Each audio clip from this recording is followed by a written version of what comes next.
Sekarang kamu bisa memunculkan pop-up Windows dengan mengklik tombol Home dan kamu bisa melakukan multitasking sambil menonton video analisa pagi tanpa berlangganan YouTube Premium.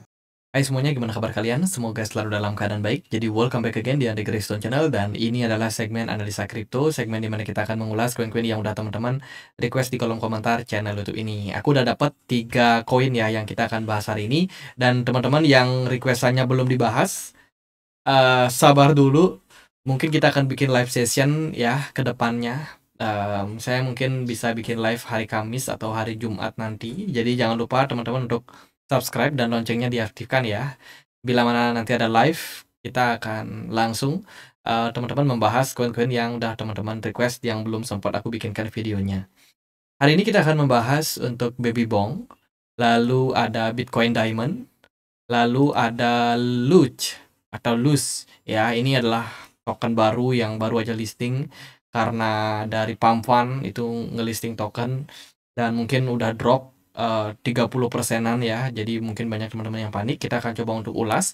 Namun sebelumnya aku mau informasikan dulu, Gate.io akan melisting token Vertus atau VERT, di mana teman-teman bisa untuk mendapatkan reward ya dari pool price yang akan dibagikan.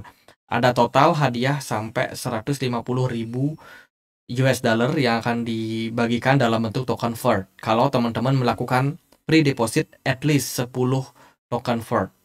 Caranya gimana? Wajib punya Gate.io dulu, kemudian masuk ke link yang ada di kolom deskripsi. Di sini teman-teman bisa transfer token VERT dari exchange lain di mana teman-teman sudah memilikinya, atau mungkin dapat dari airdrop atau giveaway di Twitternya. Bisa ditransfer ke Gate.io minimal 10 dolar dan teman-teman bisa untuk dapetin pool price-nya. Sangat-sangat mudah, sangat-sangat gampang. Untuk mendapatkan informasi lebih lanjut ada di link descriptions di kolom deskripsi ya. Oke teman-teman, kita akan bahas untuk Baby Bong. Baby Bong hari ini diperdagangkan di kisaran level 0,06 kali 1461 ya, atau 51 rupiah, di mana pergerakan Baby Bong dalam beberapa minggu terakhir itu lumayan turun signifikan sampai 18%. Ada apa nih? Kenapa Baby Bong bisa turun sedalam itu? Baby Bong sendiri adalah sebuah project meme token yang memang diciptakan untuk memanfaatkan hype token Bong di jaringan Solana yang sempat mencuri perhatian. Gitu. Baby Bong dibikin kayak bikin saingan gitu. Sama lah seperti dulu ada Dogecoin, terus bikin Baby Doge, ya kan? Nah, tapi yang berbeda adalah Bong itu running di jaringan Solana, sementara Baby Bong itu dibikin di jaringan BNB Smart Chain. Kalau kita lihat dari ekosistem yang mereka miliki sebagai sebuah meme token sih, secara engagement sebenarnya Baby Bong nggak terlalu besar. Ya, viewersnya tuh sekitaran 4.000 atau 6.000 di setiap postingan.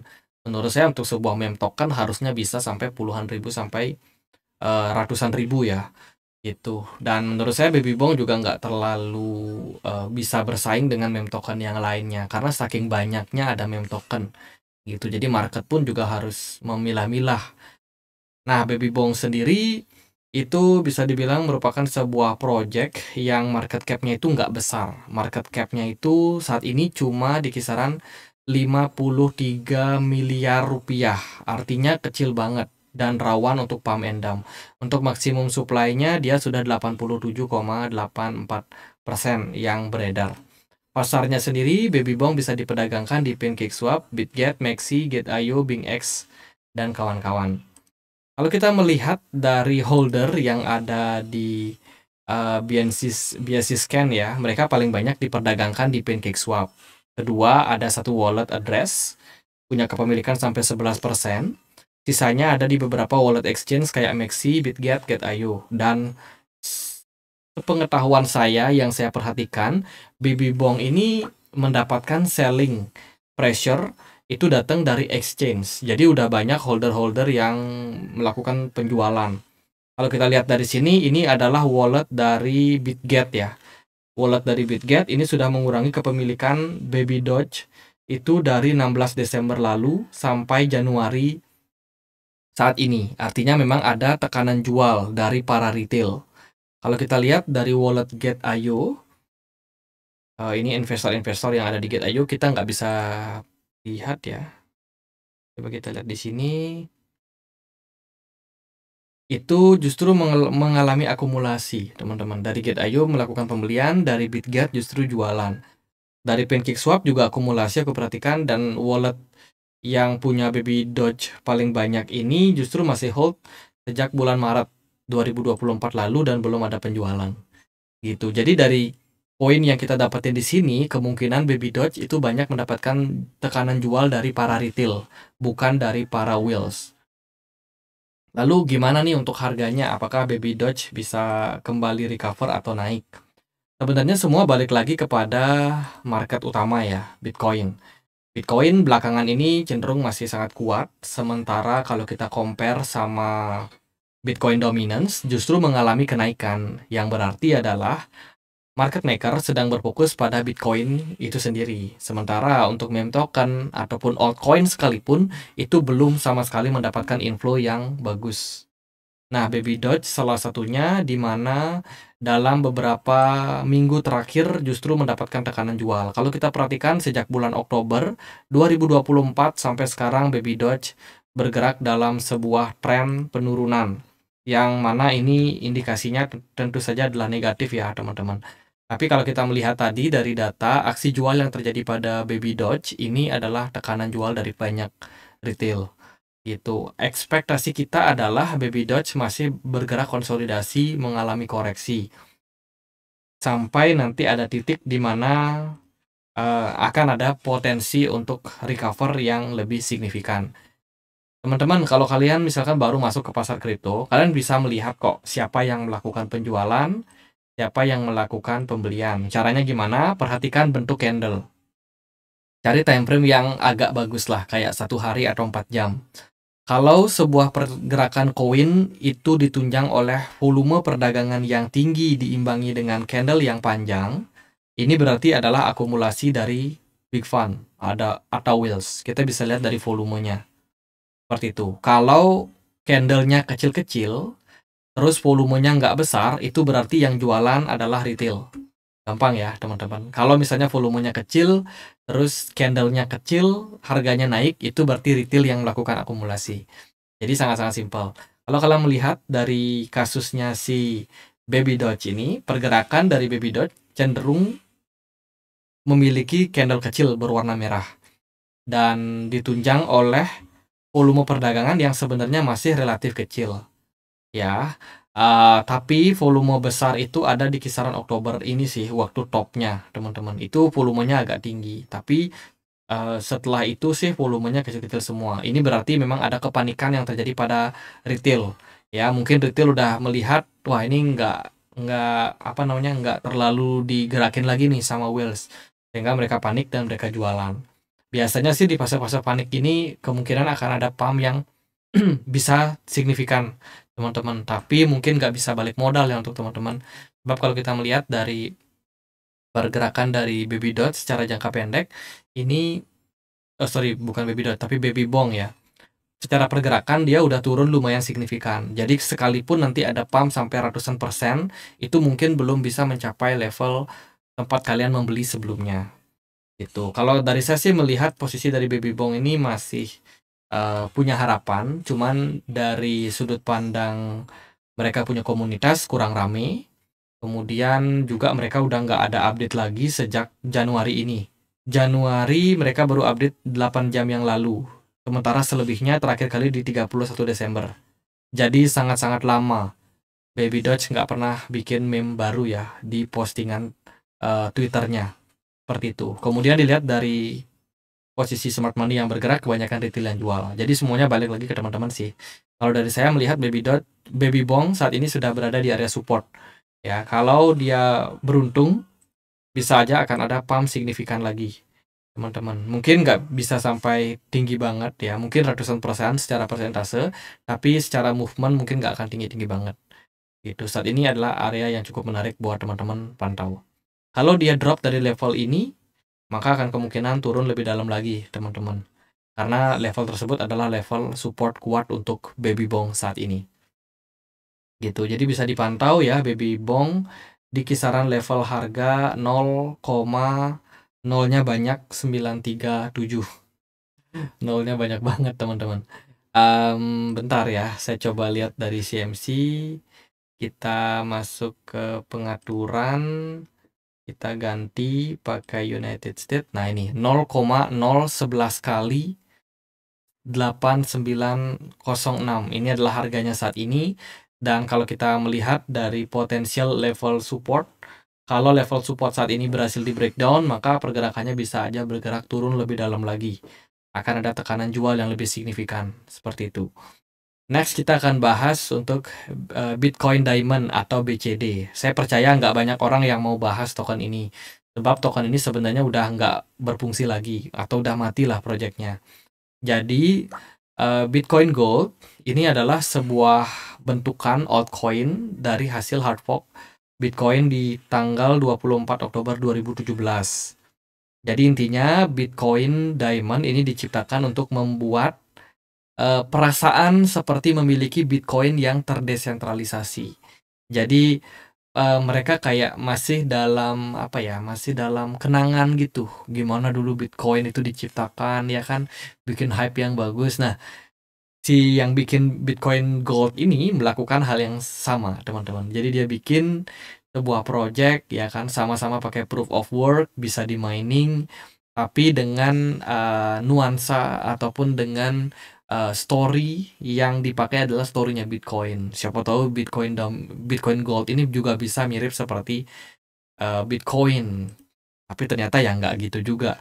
Kalau kita lihat terakhir kali mereka update di Twitter itu di 2023 dan project ini udah nggak jalan lagi sih sebenarnya, teman-teman. Dari pengembangnya, dari developernya, ya udah nggak terlalu banyak mengabarkan tentang Bitcoin Diamond. Jadi wajar banget kalau harganya mengalami drop dan juga banyak mendapatkan delisting di berbagai exchange.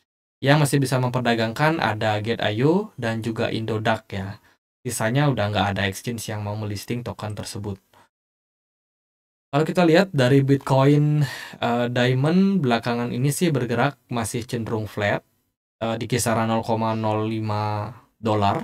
Mungkin teman-teman yang pakai rupiah bisa dikalkulasikan sendiri ya. Kalau dari saya sih melihat secara structure market ini not good lah untuk sebuah project, teman-teman. Dan secara fundamental mereka udah mati, secara price action memang masih cenderung bertahan atau bergerak dalam posisi yang flat sideways di range berikut gitu. Jadi kalau teman-teman ada yang punya token seperti ini, menurut saya sih pikir-pikir lagi untuk cari momentum buat exit. Mungkin akan berat kalau teman-teman memang sudah beli di harga yang tinggi. Tapi kalau dari saya sendiri sih memang nggak bakalan worth it untuk teman-teman pegang untuk jangka panjang. Gitu. Apalagi ini udah 2025, mungkin setelah ini kita akan masuk ke bear market lagi ya di 2026, 2027. Jadi kalau teman-teman hold, kemungkinan harganya bisa nyungsep makin parah. Gitu. Saya sendiri nggak bisa bikin prediksi ya sampai mana harganya. Tapi kalau kita melihat dari area support resistance terdekat untuk Bitcoin Gold itu ada di kisaran 0,1 dolar. Andai kata kalau dia bisa melesat naik sampai area tersebut, kalau dirupiahkan sih ibaratnya dolar adalah di 15.500, itu berarti harganya adalah di kisaran 1.550 rupiah, teman-teman. Itu adalah target terdekat sih untuk Bitcoin Diamond. Andai kata dia bisa mencapai level tersebut, itu adalah level resistance-nya. Kalau bisa ditembus kembali, maka akan ada peluang untuk naik sampai 0,2 dolar. Mungkin di kisaran 3.000 rupiah. Seperti itu. Jadi nggak bisa banyak membahas ya untuk Bitcoin Diamond. Buat teman-teman yang memang masih punya tokennya, ya pikir-pikir lagi. Dan yang belum punya, saya harap jangan nyangkut, teman-teman. Oke, kita akan bahas untuk loose ya. Loose hari ini diperdagangkan di kisaran level 0,295 dolar. Ini merupakan sebuah project meme token yang dibikin itu di Pump Fund. Jadi Pump Fund ini adalah sebuah aplikasi tempat teman-teman bisa melisting token. Teman-teman bisa bikin token, bisa langsung listing gitu. Jadi gampang banget. Tanpa teman-teman harus punya komunitas, tanpa punya sosial media. Bayar nggak? Ya tentunya bayar dong, teman-teman.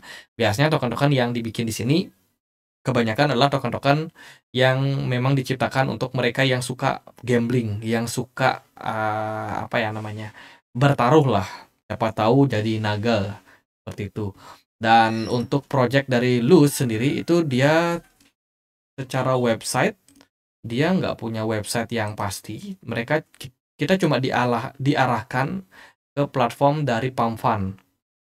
That's it, teman-teman. Dan tidak ada fundamental. Ya, mereka tidak punya sosial media juga. Mereka running di jaringan Solana dengan maksimum supply yaitu di 1 miliar token. Untuk pasarnya, exchange yang sudah melisting ada di Bybit, Bitget, KuCoin, Maxi, BingX, Orca, dan di Redium tentunya. Itu secara market cap sangat kecil, ada di 29,5 USD, teman-teman, juta USD. Jadi bisa dibilang sangat-sangat kecil untuk market cap-nya. Gitu. Luz kalau kita perhatikan dia udah drop sangat signifikan ya. Hari ini aja udah nyungsap sekitar 15%. Dari time frame weekly kita bisa melihat harga puncaknya itu ada di kisaran 0,3 dolar. Dan dia sekarang udah turun sekitar 92%. Teman-teman, jadikan Luz ini sebuah pelajaran.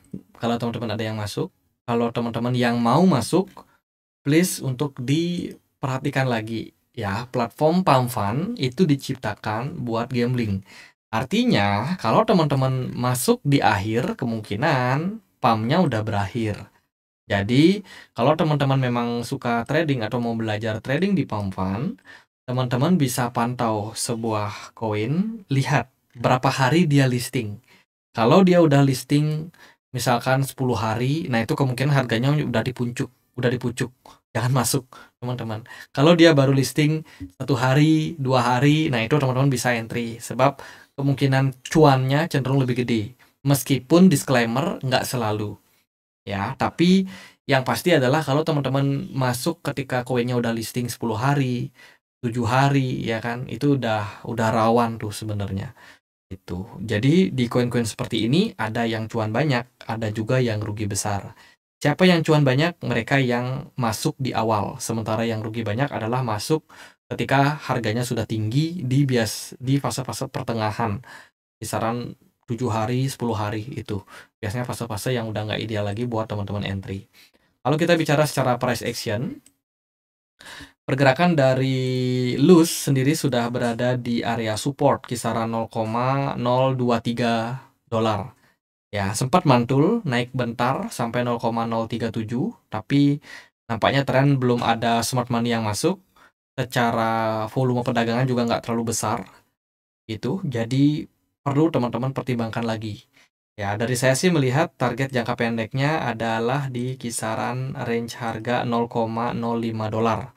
Ya, kalau Luz bisa naik sampai level tersebut, ya bagus teman-teman. Tapi ingat itu adalah area resistance kuat untuk Luz. Teman-teman bisa berhati-hati sebab di sana mungkin akan ada tekanan jual kembali yang cukup signifikan. Itu. Itu area next support untuk Luz adalah di 0,022. Andai kata dia drop lagi turun sampai level tersebut, maka akan cukup berpotensi. Secara jangka pendek saya belum melihat adanya potensi kenaikan yang signifikan pada Luz. Tapi kita tetap berharap sih semoga harganya bisa rally kembali biar teman-teman yang sangkut ya bisa kembali balik modal lah at least ya. Itu aja sih paling pembahasan kita ya, Baby Bong, kemudian Bitcoin Diamond sama Luz, semoga bisa bermanfaat. Gitu aja teman-teman. Kalau teman-teman punya pertanyaan lain, punya koin lain buat dibahas, bisa banget tulis di kolom komen. Kita juga ada komunitas diskusi di Telegram. Buat yang punya Telegram, yang mau join, linknya ada di kolom deskripsi. Sekian akhir kata saya Andre, makasih.